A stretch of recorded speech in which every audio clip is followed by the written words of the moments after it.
Hello and welcome to Everyone Has a Podcast. I'm Blitz Ace and this is Jenko. Nice and simple this week. Just kind of going straight into it.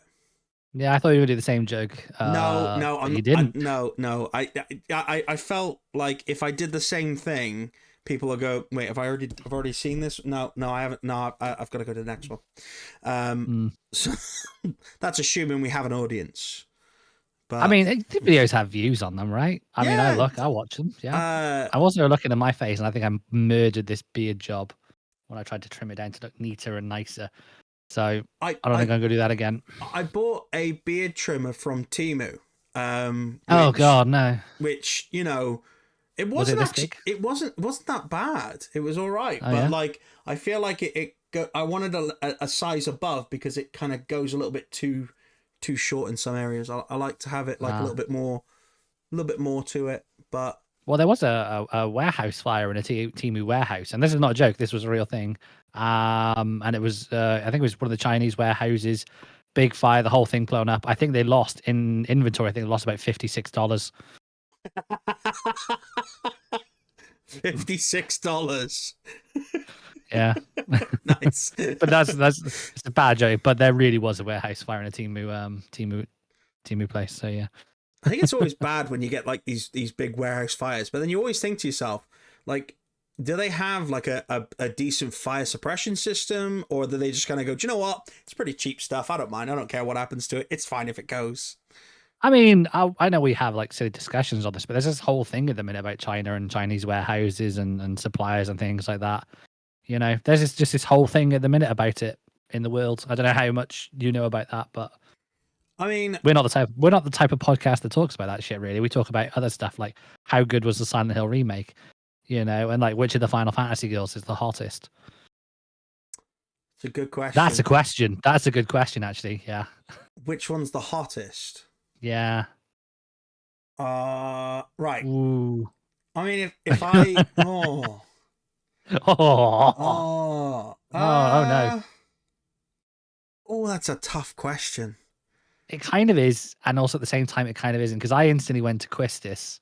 Yeah, but that's because Final Fantasy VIII is your favorite. Is it though, or is it because I like a bossy looking bitch in glasses? it's that librarian look that you like. It's that sort of like, you know. My wife wears glasses now, so you know. Extra sparks in the relationship as you need it, you know. Because I went to Quistis, but like, well, who else is there? There's so many. Well, there's quite a lot, and it depends on obviously what you want, because you've got like a variety, a big variety. I mean, Yuna in 10-2, that just standard outfit was very appealing to me around that time in my life when it came out. Also Lulu, you know, big titty goth girls. Yeah, can't go wrong with that. Yeah, I mean, obviously for me, you can go back to like Aerith and and then the remake, yeah. You know, if you go to like the less pixelated options. Yeah. We're gonna be here for like 5 minutes, aren't we? You know, I just thought of. Oh, hang on a minute. Hold on. Bellatrix. Or Beatrix. Beatrix of 9. Yeah.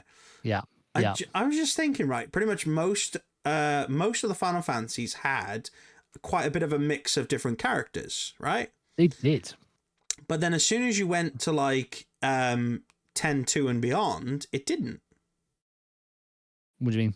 So 10-2 was pretty much predominantly all female. Oh, right, okay, yeah. And then 12 was predominantly all male. Yes, it was. And 13 was a mixture. 13 was basically just the one character being the main character. That was it. Hang on, 12 was not all male, was it? It was all the soldiers, wasn't it? It was like they were a team. It's the one I didn't play much, so I don't really know a lot about it. But it was pretty much a team of like. No, I think it was a mix. I don't think it was a very big mix. Well, if you look at 7, there was only 2 females, 3 females. How many males were there? 3 females. Cloud, Barrett, Red 13. Red 13's Red 13 is for the fairies. To talk about fairies. Vincent. Don't talk about Vincent. Sid. Yeah, Sid. I loved Sid. Always had Sid on the crew. But I mean, if you go to like the later ones, it's predominantly one side of things. Because if you go to like, is it 14? Where it's 14's online. 15? Boy band. That's it. Yeah. So it's just all them. You do have other characters in it. It's just not part of the crew. And then Sydney. I haven't played 15. I haven't played 16, which looks really good. 15 was actually good. I enjoyed it, and it had some good sort of like hunting stuff in there. Apparently, though, there was that section which they actually cut out now, which was a long corridor section to creep around or something like that. Really? There was a whole stealth section which people hated, so it's now no longer in the game. Oh. Apparently. Okay.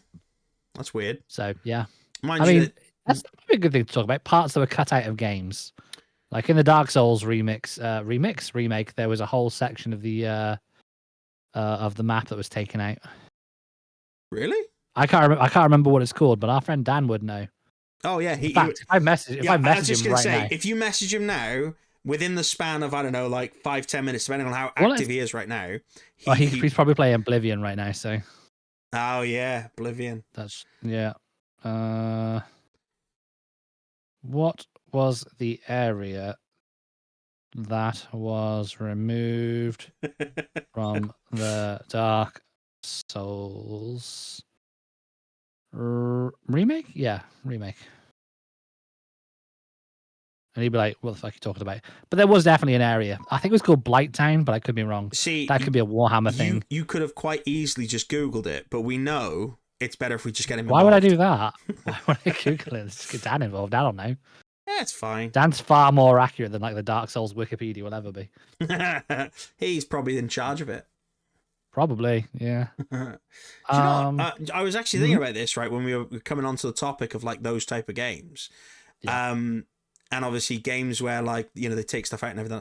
But there are games where I know a lot about the plot and everything of it, but I've never actually played the game myself, or like I've never actually finished the game. There are some quite big names of games where like I feel like I know the game, but I've never actually really played it that much. For example, like Resident Evil, I never finished Resident Evil. Did you not? No. What, any of them or just the first one? None of them. Oh, okay. So, like, which ones did you play? I played the first one. Yeah, and classic. It was classic. It was brilliant. It was fantastic. And I think I got to like the first like maybe 2 rooms. I think he just replied. Yeah. There wasn't. I'm sure it was. I'm sure it's called Blighttown. See, now you're just making shit up. Now he's offended by it. I'm not. I'm sure I heard this. Oh wait, Blighttown? Is that a thing? No, this is where you'll correct. He'll be like, this is. He will reply, and he will reply, and he'll be very angry. Yeah, and it won't. No, they made it playable. Oh, see, there you go. See, okay. Don't waste like 5 FPS. What? Okay. Right. I don't know what that means, Dan. Frames per second. Right. Yeah, I know that, but I don't know why he's saying don't waste 5 frames per second. Because he's wasting it because it's coming up on his screen whilst he's playing Oblivion. Oh, right. Okay. You're literally messaging whilst he's trying to play something.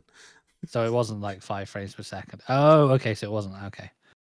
They made it playable. They just changed it. Okay. Okay. All right. Okay. I did actually, when you said don't waste my time, I thought, no, that's exactly what he actually means. My man's going ham right now because when we're recording this, Oblivion remake was like just put onto Xbox Game Pass. Is it on the PC one? It'll be on the Ultimate Game Pass, so yes, it should be on the PC one. I'm gonna have a look now because I've obviously got the Game Pass. And, you did? Yeah. There you go. Oh my god, yes, it is. I can install it now. Yeah. Oh shit. I mean, yeah. So if you really love Oblivion, I mean, I've never played Oblivion, so I was just gonna say this is what brought me onto this, right? Because I've never played Oblivion. I know a lot about Oblivion, and obviously the name, and obviously how it like intertwines with like a lot of other sort of like of a similar, but I've never actually played it myself. Right. When I went to see a friend of mine in uni, he sorry, had who? it. What? What? Who did you go see? A friend of mine at uni. See, I thought you said some common whore, but okay. I suppose it's the same thing if I mention anyone Yeah. other than you.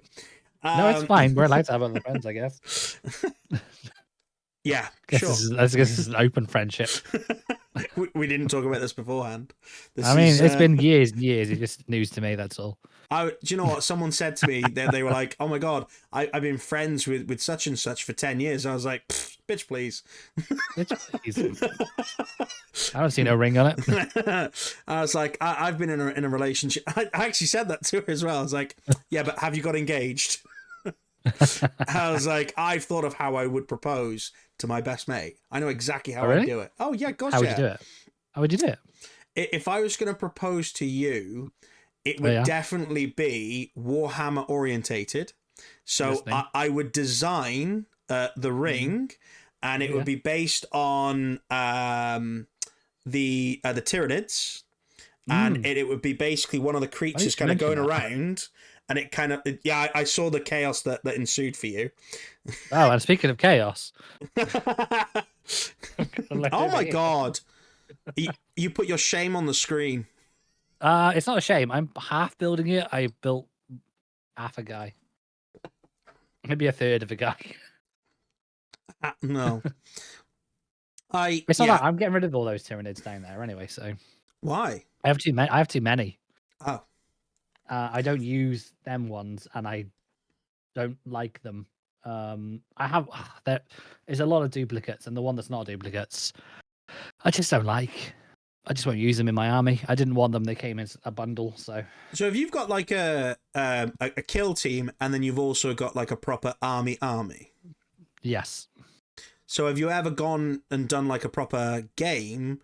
Or has it always just been like kill teams? No, I used to play proper 40k. I just haven't for years because it takes hours. Like kill team still takes about 2 to 2.5 hours to do a game, even though you're supposed to be able to do it in 45 minutes. If you know the rules, you can definitely do it in 45 minutes. If you know the rules. But if games of 40k can last up to 6 hours. Holy shit! Yeah, and that's like the bigger the army size or the bigger the point value, the longer it takes. Well, I don't think I've had a 40k game last less than 3 hours. So it's an endurance run. Jeez. I feel like in some cases you might end up like wanting to just finish the game just to get it over with. At the beginning, you're like, oh yeah, this is going really well, and then like something happens, and you're like, the whole game's fucked now. Whole game's fucked. And you're right, you're like you just like, I'm gonna lose now, and then you lose, and you spend 2.5, 3 hours just sitting there like, I knew this was gonna happen. Why did I bother? This is why I miss playing on clone campaigns. Yeah. I used to love doing that. Same thing, but on a table. Yeah, it's exactly the same thing.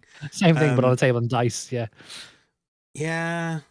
Do they have like a PC version that plays with like dice? Because I know obviously they got the one that we played, which is the oh God, what was it called? We did the streaming on a for wall? it. No. Gladius. Yeah, Gladius. Gladius, yes. Well, there's that one, but do they do a version where it's like the proper rolling the dice and everything else? They don't. But if you have Tabletop Simulator, there are things you can download. Have you seen but you have to. Oh, have you seen the cool stuff that they do with VR now, where there's like a dice roll game that you can do on that? I've seen something like that, yeah. And you can sort of like zoom into it, zoom out of it, and you can sort of stand over the top of it, walk around the fake table and move it around and shit.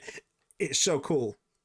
Yeah, there's also a great mod for Armor 3, which is I can't remember what it's called, but it's he's a fancy boy. Yes. I realize that I can just mute it and then I can cough and then I can put it back on again. Ha ha. There's a mod for Armor 3 which you can like have like an Imperial Knight, which is like a huge sucker. And you can like fly around in like Imperial. It's just basically a big mod for the game that makes it Warhammer. There was also a really big one for Fallout New Vegas, possibly Fallout 3 as well, which just changes everything to Warhammer. So like certain enemies will be Warhammer enemies, certain weapons, they will change to like laser guns or bolt guns.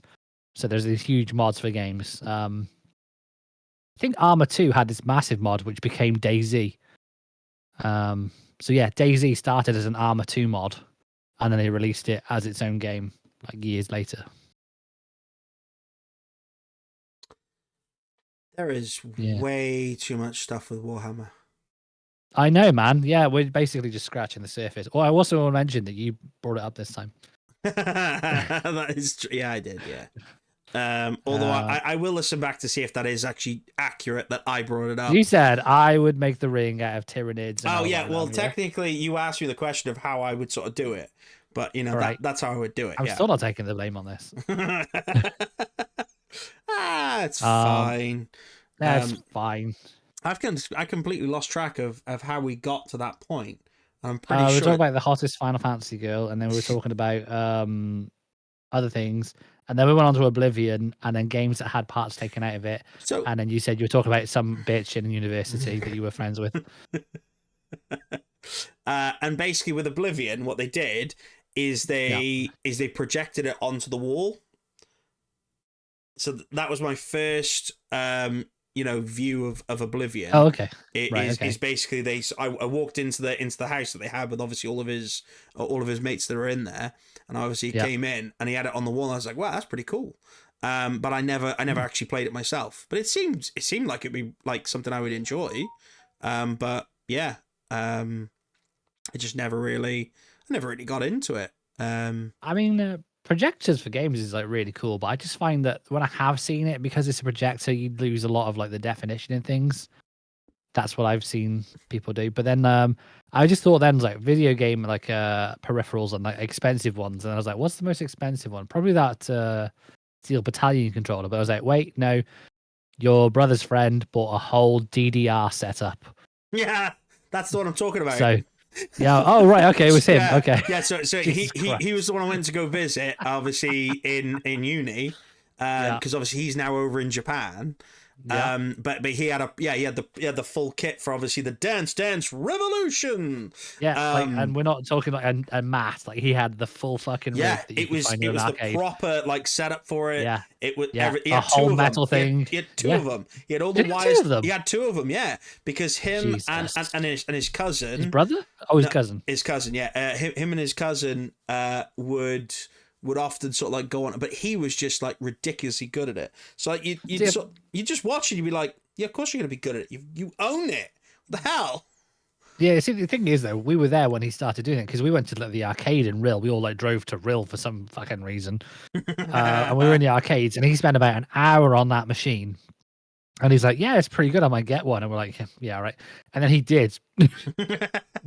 And he went and got a machine. It's astounding that I think we know too many people that just kind of go, yeah, I'll buy that. Yeah, I feel like my friends are much richer than I am, and I just cannot compete with that. Yeah, but there's a difference, because I think some of the friends, they've been able to sort of buy it because I think they haven't had to pay the same sort of things. So like, look, I know who you're talking about, but we can't say this. I try not to. Name names on the show. This definitely wouldn't be who you think it is, anyway. Okay. But like, there's a lot of names that would come up at the same time. So I get the mistake for it. But like, so like, there's a lot of, I suppose it's a lot more common nowadays as well. Especially, it's like, I think the average age for most people to move out nowadays is about 30. That's the average age for most people to move Jesus out. Christ. I mean, we moved out around the same time, and we were in our early 20s. Yeah. Because it was just after. No, I think you moved out first. I moved out when I was 23. Is that when you moved I considered late. Yeah, it was. Was that when you moved in with the above the flat? Oh yeah. Yeah. And then I think I was in there for about a year and a bit, and then I got my house with my girlfriend at the time, who's now my wife. And that was the one that was by Sainsbury's sort of way, wasn't it? Yeah. The amount of times like 10 to 10 at night is like shit. I need milk for the morning. Jump over the wall into Sainsbury's. It was amazing. Like, oh, you can't come in. I was, excuse me. It is 8 minutes to 10. I've got 8 minutes to get what I want. Do you know where it is? As I live next door, I know where it is. I could work here. I don't want to, but I could work here. Yeah. Wait, is that like one of the only places you haven't worked is in a supermarket? Well, most of my career has been, I think at this point, driving, but chefing also, all working in kitchens. So I've never worked in a supermarket. I think I worked 6 to 8 months in retail once. Wait, what was your first job? Line keys. Oh, it was so it was the same as me. Kitchen porter, yeah. I That's got it. you the job there. Yeah, because and then I didn't really get paid, so I left. Yeah. And then you stayed there. And then didn't you learn to start? Didn't you start doing like the chefing a little bit there? Yeah, I started to chef there. Yeah. So I went from kitchen porter to dessert starter cook. To did I do line chef in there? I don't know if I can't remember if I did line chef in there or not. Can't remember, but I remember that like one day you just kind of went, "This place is shit." Well, I had enough. I just had enough of the abuse. So I just fucking left. Like, it's working in kitchens is harder than people think it is, and it's not just like the physical toll of working like the 12 to 16-hour days that you can do. It's like the psychological damage that you get from like other people as well. Because some kitchens can be very fucking toxic. If you've seen The Bear, which is a great TV show, it's a very accurate depiction of working in a kitchen. Never seen it. It's a great show. I recommend you watch it, man. It's completely different in some ways to things I've watched before, but honestly, watching that show is really good. It gets not worse as it goes along, but it gets not as good. The first season is the best, and then the second season is the best season. The second best season, and the third season is the third best season. It doesn't get bad in any way. It just they're different. They're different styles. Although saying that, I think season 2 had the best episode in it, which was called Forks. Forks. It's called Forks. Yeah, if you watch the show, you'll get it. But for any fan of The Bear, like, you know, I think they'll agree that Forks is the best episode. Okay. It's really good. This is always like a really gutting thing, though. I find it's like you get hooked on season 1, and then the other seasons don't quite match to it. It's no, almost, like it's sometimes it's because you got used to the idea of it that it doesn't hit the same when you watch it for another season. Yeah, I get that, but at the same time, like, this one doesn't get shit. It just gets less good. Like, it's still amazing. It's just like a different version of amazing. Like, the first one really like got me. Like, oh my god, like, yeah, I remember living some of this stuff. So, you know, so yeah, but a really good show, really good show. Oh man, I was going to ask you a question which I thought of like 5 minutes before we started. Like, what video game do you think should get like because you've got like Arcane at the minute, which is like a League of Legends anime. You've got like Devil May Cry, which is like an anime for Devil May Cry, obviously. I heard there's an Assassin's Creed one. I'm not sure about that. And there's a Splinter Cell one. Like, what is there a game that you think like should have an anime adaptation? An anime adaptation. Well, there's quite a few. I think that something like Metal Gear Solid could do quite well as like a spy anime type thing. I think it'd be a quite interesting sort of thing to do, because you've got a lot of ones that are like, you know, big shooty sort of things, or like superpower, things like that. But you don't get many like, you know, spy ones where, say, like if you put it in like the art style of, say, something like Samurai Champloo, so it's like a little bit more, you know, a little bit less color. It's a little bit more sort of like grainy, if you like. I think that'd do quite well as like as like an anime. Either that, or what was another one I was thinking of the other day? I think it'd be quite interesting to sort of see. I mean, GTA technically kind of is an anime if you watch the online version, which some people like act out the characters, which is fucking. I was gonna hilarious. say, have you seen the role play? You seen the role play servers? Oh my god, some of them are brilliant. It's genius. It's hilarious. Oh my god, I was so invested in one once. I was, because now and again I'll go on Twitch and just see what's on the main screen. Yeah. But there was a whole load of people in the police department role playing as cops and about to do this massive sting on this drug cartel, which was another group of people. And like there were crooked cops because they were all streaming. So one like did little streams. And one of them was like, these guys have no idea I'm taking money from the thing. I'm just gonna text them now. Like, like in the game and stuff like that. So like yeah, they're like proper crooked cops and stuff like that and criminals. It's great. I was like, oof, that's amazing. It's like you're watching a whole sort of season of something new. It's really like watching Cops. So what would you pick as a game to sort of get redone into like an anime? I mean, I was gonna say Onimusha, but then they did do Onimusha, but it's not a straight adaptation because Onimusha 1, 2, and 3 are really good. I don't remember if there was a fourth one, but Onimusha 1, 2, and 3, and number 1 was quite short. If I remember, you could finish Onimusha 1 in like 2.5 hours. It was really, really short, but it was really good. But then, oh god, I did think of one, and it's gone from my head now. I know what I would. It'd be a Resident Evil one because the live action adaptations have all failed. They've not been great. The Mila Djokovic films are just like the first half of Nemesis or Apocalypse was really good, and then the second half is, I will say, like the first half of Apocalypse is the complete standout of the series because it's good, and it like the rest of it is complete dog shit from like head to toe. The rest of those the rest of those films, the animated films, not great. The TV show on Netflix, terrible. And then Welcome to Raccoon City, I really wanted to be good because it looked good in the trailer, but then it was god awful as well. So, like, I would do a Resident Evil anime. I would love to see, because as you were sort of saying that, I would love to see a Dynasty Warriors following the story of Lu Bu.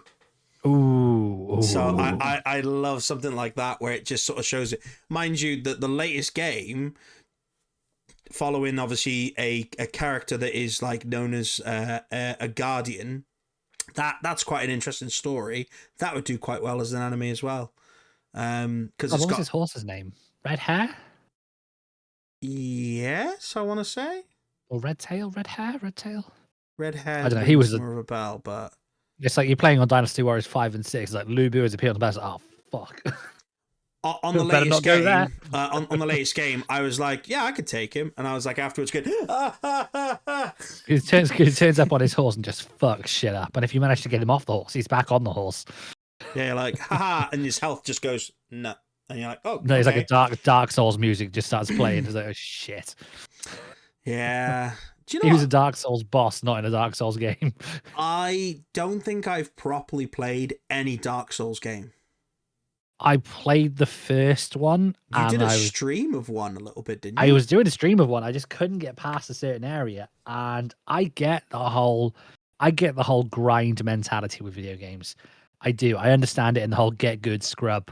It sounds like a skill issue thing. I completely understand it. I do. I completely get it. That people people can play it on a banana, for God's sakes.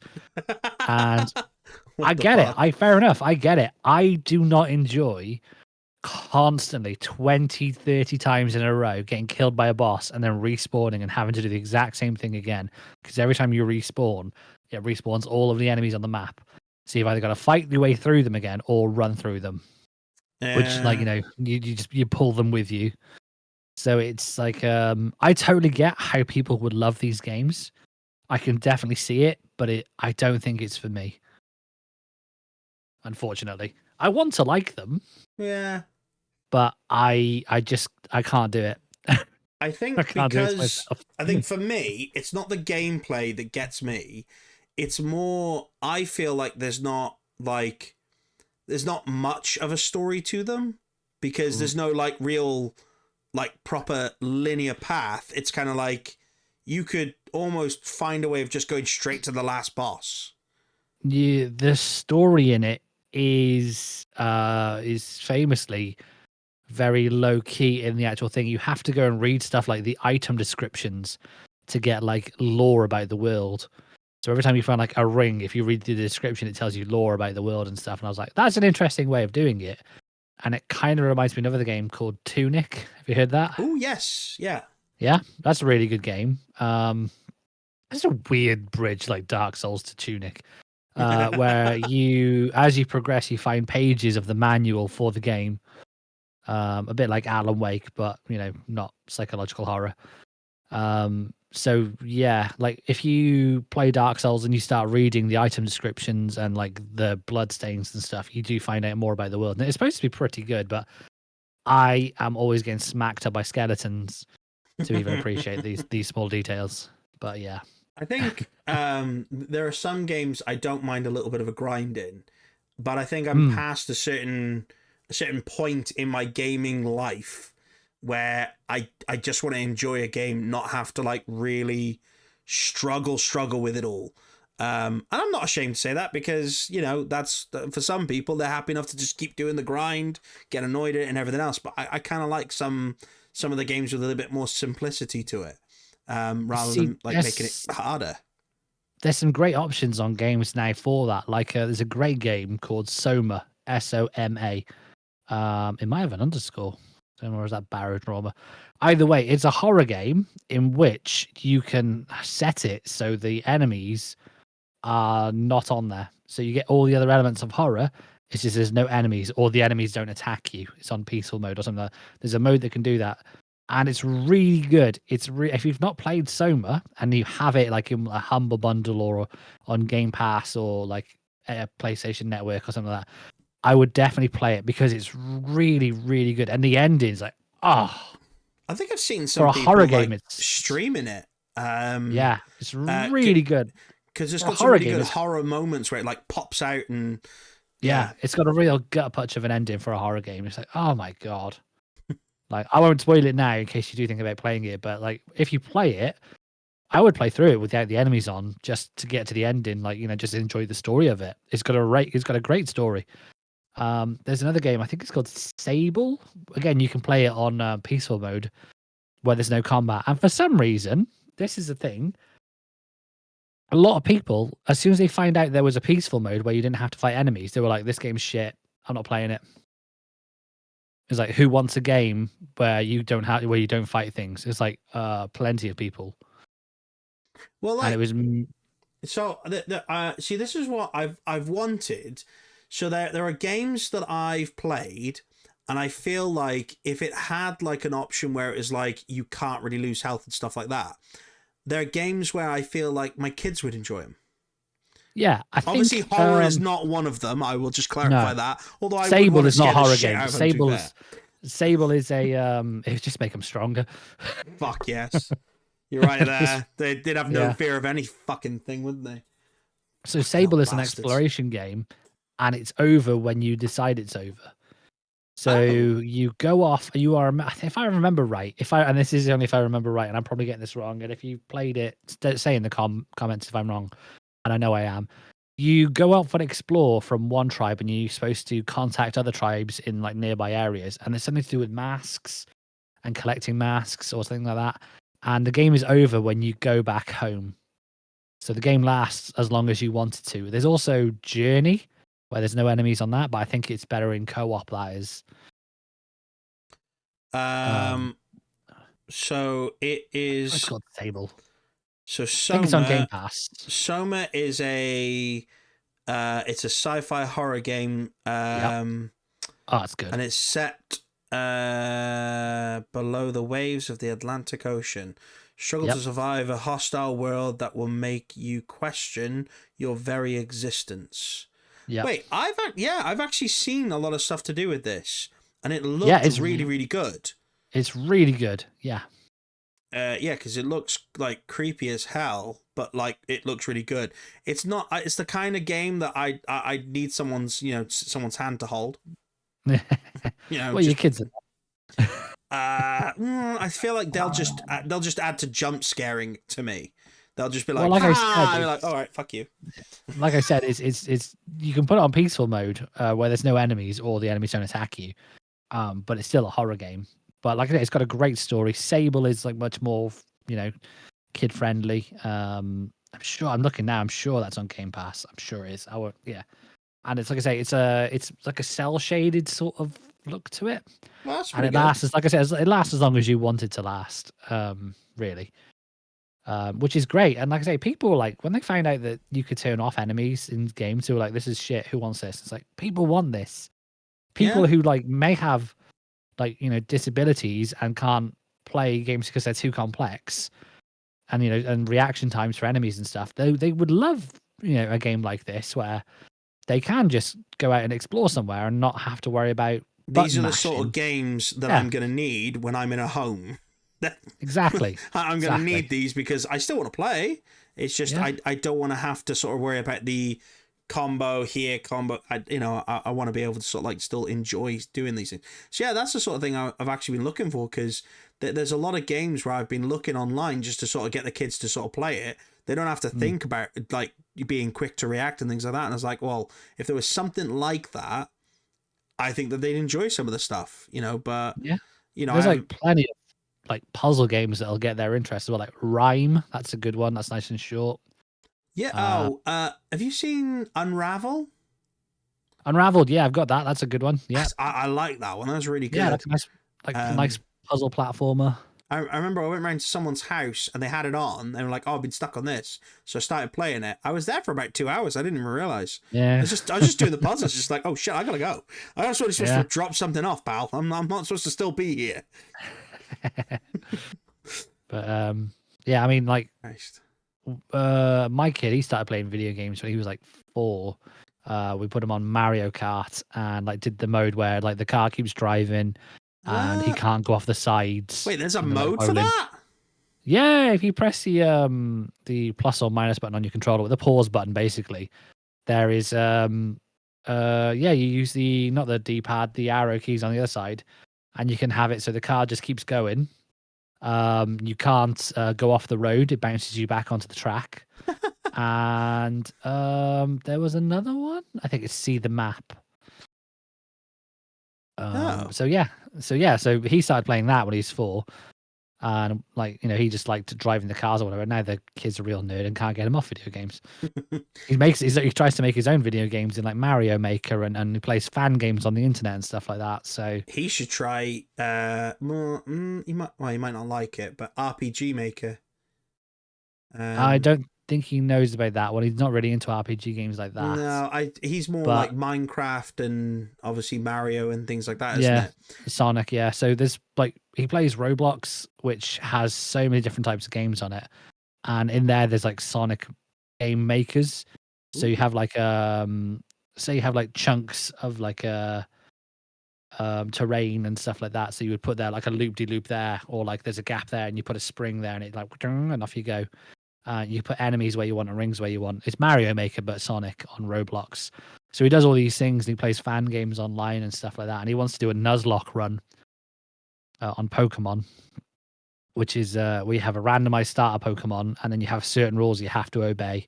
Ooh. Like you can only catch the first Pokemon. You can only catch one Pokemon on a route. If your Pokemon faints, you have to release it because it's dead. Oh wow! Okay. Yeah. So you can't run away from a fight is another one, I think. There's loads of rules. There's loads of rules online for Pokemon Nuzlocke. Yeah. I never ran from any fight in Pokemon. Because you're just a hard bastard, and you just. A lot of people didn't realize you can get more Pokemon before you get to the first gym than like the 3 that's in the fields. Wait, what do you mean? Which we talk about? What you talk about, Willis? This is where I find out this now as well. Okay, so like the main Pokemon, you come out of like your town, Pallet Town. Yeah. And like you just automatically start running into like Pidgeys and Rattars, don't you? Yeah. And so the main ones people have. But if you get to where Victory Road is, which is in like the next town, so you get to the first patch of the grass. You can get Nidoran or Nidorino, yeah, which one you got. Mankey. A Mankey, yeah. But people didn't know this back in the day. Oh, so seriously? They didn't know? Yeah, so yeah, like people were turning up to Brock with like level 12 like Rattars and Pidgeys and stuff. I was rocking up with a monkey and a pissed off hamster. Oh my god, like low kick on Onyx, just like it floored it. It just KO'd the thing. And like you're playing it on easy mode because you've got Bulbasaur. I was like, nah, that's not the reason I'm playing on easy mode. It's because I'm smart. I know I can get these Pokemon. Yeah, because even if you got like, you know, anything from Viridian Forest for, even if you got like, you know, Caterpie or Weedle to like a higher level, it was bug type against rock. It just wasn't going to do any good. And it's like, no, you can get these other ones. It's like, what now? It's like, yeah, of course you can. People Fine. Yeah. I'll be honest, I didn't find out about it till like the Heart Gold, the Fire Red remake. Once I found that, I was like, what? Yeah, mine. Yeah, same for me actually. For when I got Leaf Green, that's when I found it out, and obviously when I found that you could sort of go over there a little bit, and I think, yeah, I find things so much easier having that. So much bloody easier. Yeah. But it also like filled out your decks a bit faster as well, because like you get to like Gym 3 and you've got like a Primeape who's just on roids and cocaine. Did you ever complete the Pokedex in the first not one? Once, no, Not once. Not once, no. Did never. You always sort of set out going, I'm going to catch everything, and then you got kind of halfway and you're like, oh fuck's sake, this has just pissed me off? Not really. No, I know I always played it just to have fun. I didn't go in like I'm gonna be the very best, like no one ever was. So I never set out to catch it. I caught what I could, but I never went out of my way hunting for things that, you know, were like way out of the ways. Saying that, I kind of do more on Heart Gold, because Heart Gold's my favorite out of like Gold and Silver, which is a controversial opinion apparently, because I think Lugia looks shit. I think Lugia looks shit, in my opinion. And Ho-Oh looks great, in my opinion. But people say I'm wrong, and I think they're wrong. So it's just a difference of opinion on it. But Heart Gold's my favorite Pokemon game, like by a country mile. So, all right, so this is actually quite interesting because you do have obviously the whole Final Fantasy 7, Final Fantasy 8 thing for like obviously me and Dan, you know, for against you on it. So I'm actually quite interested now on how many alternatives you prefer. So this is where it gets like really interesting, because like this is where like, so for me, if I was to sort of like pick between Soul Silver or Heart Gold, I would choose Soul Silver. A lot of people do. Yeah, a lot of people do. So if you were to choose between Fire Red and Leaf Green, which one would you pick? I've got Fire Red, but I think I would prefer Leaf Green because of the Pokemon on it. Good. Yeah, I agree with that. So what about X and Y? I don't like that gen. I think I have Y. Okay, I chose X. I think it was because I think I just saw it cheap and I just grabbed it. That's exactly what I had no strong preference on that. So I started with blue. So we'll go through. I started with blue. My brother got silver, so I was playing, and I played a bit of silver, but I prefer gold. Yeah. Ruby. I had ruby over sapphire.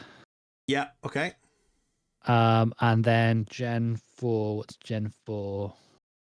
What is Gen 4? Oh, it's Diamond and Platinum. I think I had Diamond. Diamond. I have no. I have Platinum now, but I did have Diamond. It was Diamond, Pearl, and Platinum was the one in between. Yeah, the like one in between. Blue, red, yellow, and then like gold, silver. Is it crystal? Yeah, ruby, sapphire, emerald. Yeah, do you know what? It's really weird that they went from like, it started with obviously blue and red, and then when they did the remakes, it was leaf green and fire red. Because the original releases in Japan were red and green. Was it? They were the original releases. Blue came out as a fix to a lot of the bugs that was in the game. So blue, for some reason, had a lot of bugs in the code. So they re-released it as green with fixes, and it was just a different version. Okay. But yeah, green did come out first, and then in America it was just cheaper to port over and localize 2 games. Wouldn't you love if they did like a console version that basically started in Kanto and you just went through every single game? That would be fun. There was this big rumor for the Pokemon Direct this year where all of the old games were going to be on the Switch. They were going to release them as physical cartridges on the Switch, on like the Pokemon collections. But it would be really fun. But apparently, this is a thing. There was an interview with one of the guys from Game Freak, one of the head guys, and he said we get so many letters and emails about people that want all the gens available in one game, but only the Gen 1 and 2 Pokemon. And we read the letters out loud and we laugh at them. Yeah. And this was like, all right, that sounds a bit mean. Just like we read the letters out loud and laugh at them. Yeah, but now don't get me wrong. I am very much, I prefer Gen 1 and 2 over all others. But I think it's very, I don't know what the best way of putting it is, but I feel like other people got interested in the game later on. There are younger players that prefer the newer gens, and obviously the newer Pokemon, things like that. We like it because that's what we grew up with. That's why we enjoy those ones. Gen 1, Gen 2, for me, best generations for obviously Pokemon, and it's probably why I don't bother with the later ones, because I find that all the new Pokemon are just not great. I think they're crap. But like that's me. But obviously I'm from the original generation of Pokemon being released. I mean, if you look at it, Gen 1 and 2, which are the best, I fully agree with that. Gen 1 and 2 are the best. The villains in it were Team Rocket. In both those games, Team Rocket was the villain. And guess what? They had guns. They had guns on them. And now if you look at the new one, which is like Scarlet and Violet, it's just a bunch of school bullies. That's all it is. It's a bunch of school bullies and they've got a car. Like, woo. Wait, how have kids got a car? There's Pokemon, How are they allowed to travel the world? How are they allowed to travel the world at 11 years old and just beat each other up with their pets? There's certain things we'll never know. To be honest, it just makes sense. You might as well just leave home. They never really pay for like rooms to stay in. They're always camping. There's no like just hotels, and they never feed the Pokemon. Well, if you go to the original, I was going to say, if you go to like the original like series, then Brock is the one feeding them. Once he leaves, it's like, the fuck's feeding these guys? They're not feeding. And then, how come you don't get to see what meat is in these things? What Pokemon is it? What is the Pokemon meat that they're being fed? I mean, it's definitely other Pokemon, isn't it? It definitely is, It's 100%. In Pokemon, not everyone's not a vegan. And even if you are a vegan or a vegetarian, all they share is Pokemon, There's so many great Pokemon theories, though, as well. Like Bulbasaur is a it's a different Pokemon. It's a bit like Slowpoke, where Oddish seed grows on the back of a Bulbasaur, and then when it gets to an Ivysaur, it is the seed evolves as well, and that would be like the Gloom. And then if you look at Venusaur and Vileplume, the leaves are the same patterns and colors as they are on Vileplume. I don't think it was intentional, but it's a great theory. Some might say it's lazy drawing. Some would say that, yeah. I mean, there's also the theory that Psyduck and Golduck, their names are the wrong way around. Because Psyduck, is yellowy gold. Yeah, it makes Golduck, more sense for it the other way around. Yeah. Yeah. What was the other one? Like Venomoth and Butterfree are the wrong. Yes, they're the wrong evolutions for the other. Yes, I agree with that. Because it doesn't make any sense. We'll never know, but no, it does seem wrong in a lot of ways. Yeah, you look at Butterfree and you look at a Venonat, same color, same eye shape, everything. So but I suppose we'll never know. But no, but. Look, I suppose the whole idea was it was the evolution chain of things. It was weird that like some Pokemon like there was always a thing where like you can only evolve this Pokemon by trading. Yeah, that's a bit weird. It was just, and there was no guarantee that the other person wasn't holding an Everstone. Yeah, you absolute son of a bitch. You son of a... You could get 5 years in jail for this. Motherfucker. It's just a harsh thing to do, that is. Because it was Machop into Machamp, and it was Hunter into Gengar. Was Machoke into Machamp. Was it Machoke into Machamp? Yeah, and there was Hunter into Gengar. Oh... Was that the only ones in Gen 1 and Gen 2? I think there's more, but I can't think what they are. I want to say for Gen 2. Was it Victory Bell? Weeping Bell to Victory Bell. No, Weeping Bell to Victory to Victory Bell was a Leaf Stone. I'm sure there wasn't a Leaf Stone back in the day though. Oh wait, no, there wasn't. No, there was the Firestone, Lightning Stone, and the Water Stone. That was for Eevee, yeah. Thunderstone, not Lightning Stone, but you know. And Moonstone. Cool, Moonstone, yeah, for Clefairy, Clefable, and Jigglypuff. And Jigglypuff into Wigglytuff. Also, the first person that evolved a Magikarp into Gyarados must have shit themselves. Very first person. Like, oh my god! That was like that was my Pokemon that I just sort of kept for ages in my main squad. Once it evolved, I was like, fuck yeah, this guy's staying. Ooh. What about is it Alakazam? Oh yeah, Kadabra to Alakazam. Was that a trade? I think that was a trade, yeah. Yeah. I don't think there were any others. I think it was just those ones. I'm trying so hard to think, but I can't remember if Scyther to Scizor, if that was a Gen trade 2. With you had to trade with like a metal thing, but that was Gen 3. I think Scizor's Gen 2. I think. My favorite Pokemon was Scyther. Oh, he was in the team for sure. Yeah, he was in the top. Even though he was in the top 6, he wasn't like a very good like attack. I don't know. I just like the design. I loved it. Yeah, loved it. He was a good one. I really liked him. He was in the squad. Oh god, we kind of got off a little bit, but I really like Gen 5 Pokemon. I thought that was really good. Who was in Gen 5 Pokemon? So Gen 5 was like the 3 little monkeys, Pansear, Pansage. Oh, yeah, I like those. Saga. You can get right in the very start, couldn't you? Yeah, Trico, Tepig, and what was the fucking Oshawott? I think it was Oshawott. Yeah. Yeah. That was part of the last game that I played, I think, and I haven't been back to it. I think actually those Pokemon, some of them, 2 of them, I think they weaponized. No, they represented some of the old Chinese historical figures. Okay. I think, if I remember right. I couldn't go into it right now without rereading it, but I'm sure they do, especially Tepig and his evolution.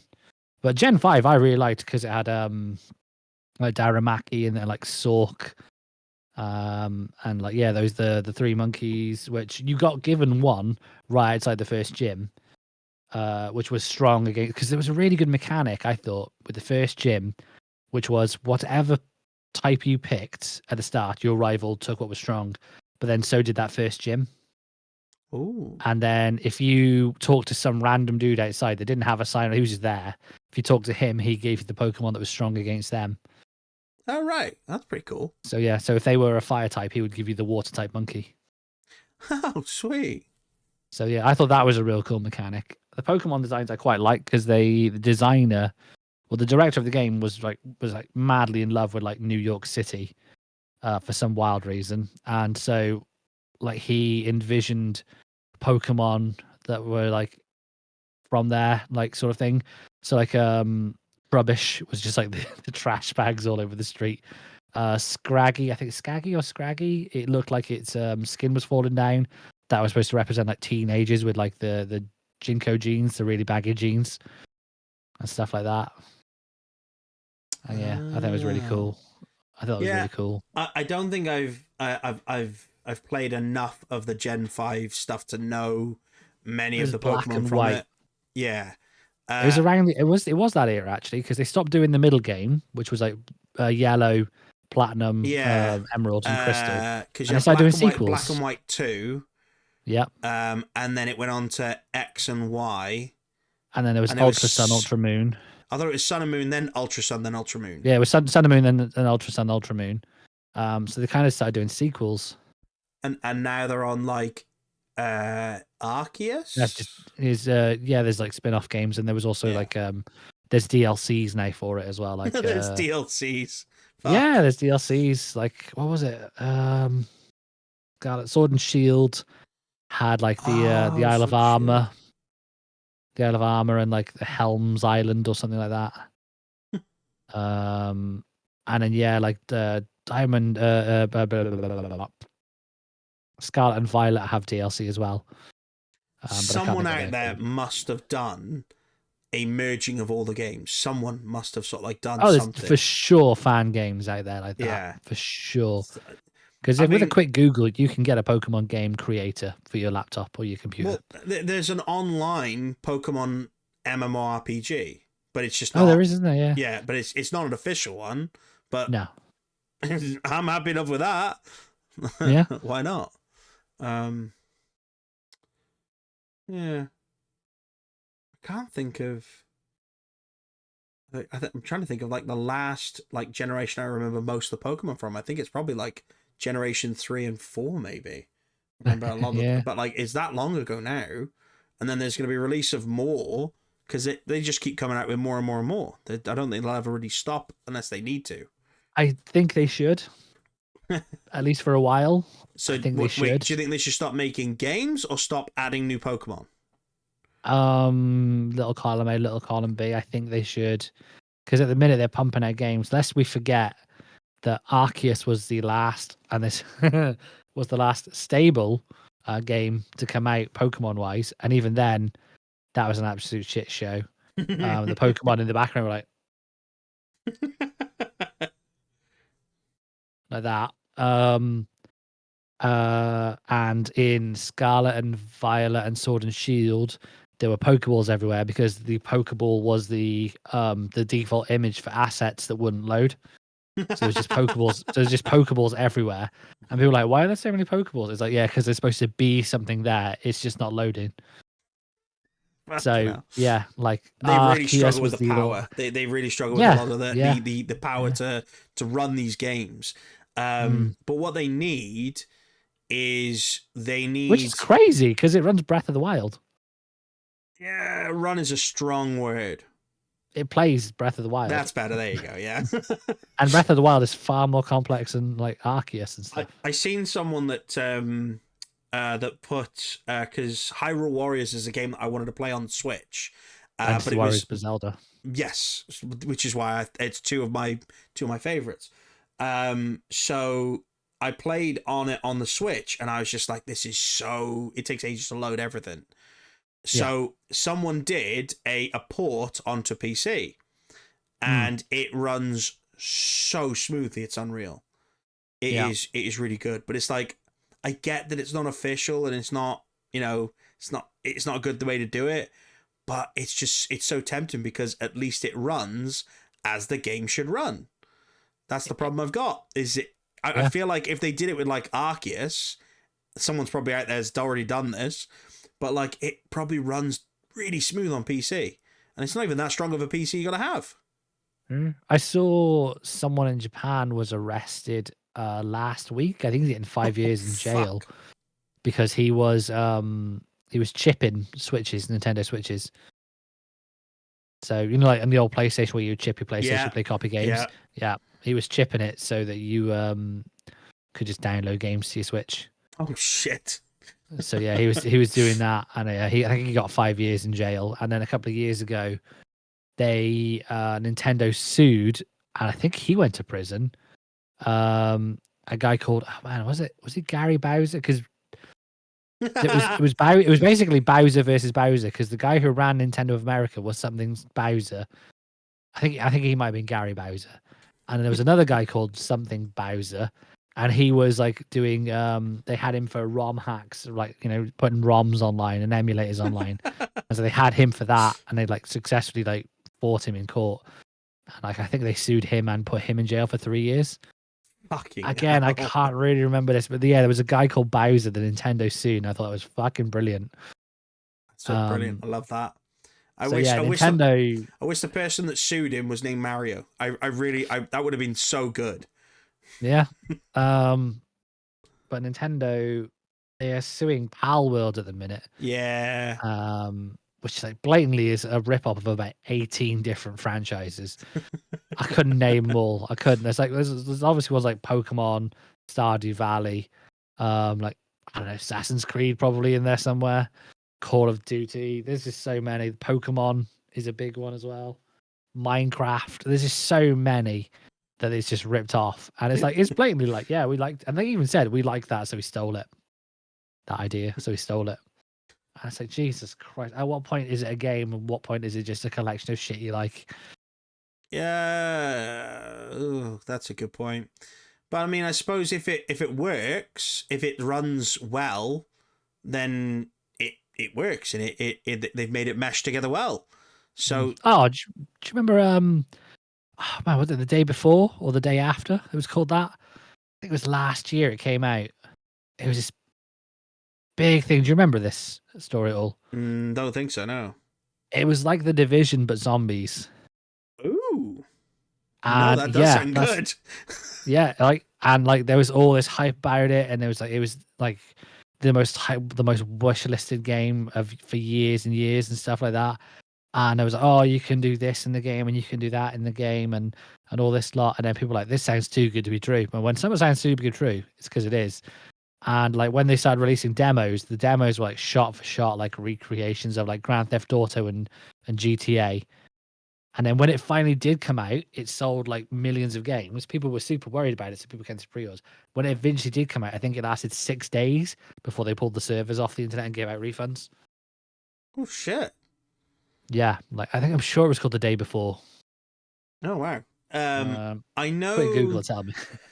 There was a game that I was really looking forward to, and it was basically like the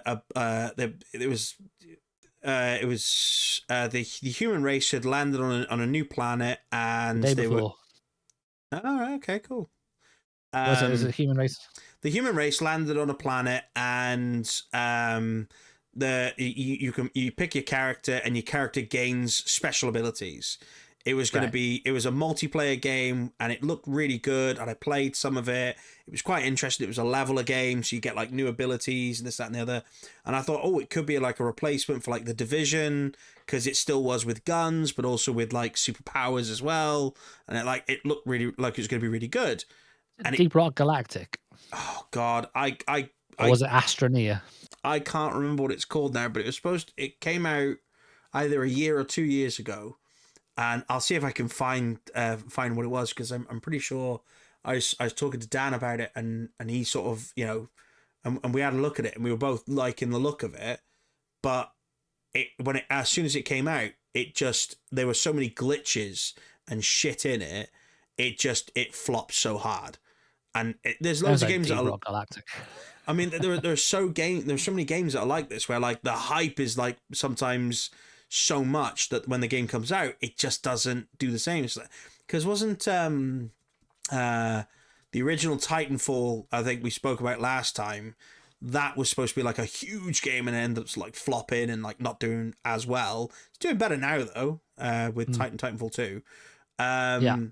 And then there are like other games similar to that where, oh God, Forsaken. I know the name. And it was a big game that was supposed to be released, and again it was another sort of like super abilities, like and oh my God, and you could sort of like level up the character and this, that, and it was supposed to be like a really good game to come out, and like about a month after it was released, it was already on discount. They were just trying to sort of sell whatever they could for it. I think it was Forsaken, or maybe it was something else. You were a female protagonist, and you had like special abilities to sort of like move stuff around, all this sort of stuff, jump in, all this. It looked like quite a good game, but it just never got, and it just didn't go well. It just flopped. So it's like, it was a shame, really. I know the name. Oh man, there was something else. Oh, there was a bit like that, and I can't think what it's called now. But yes, oh man, I'm gonna wake up at 3 o'clock and I'm gonna go blah blah. Why did I say that?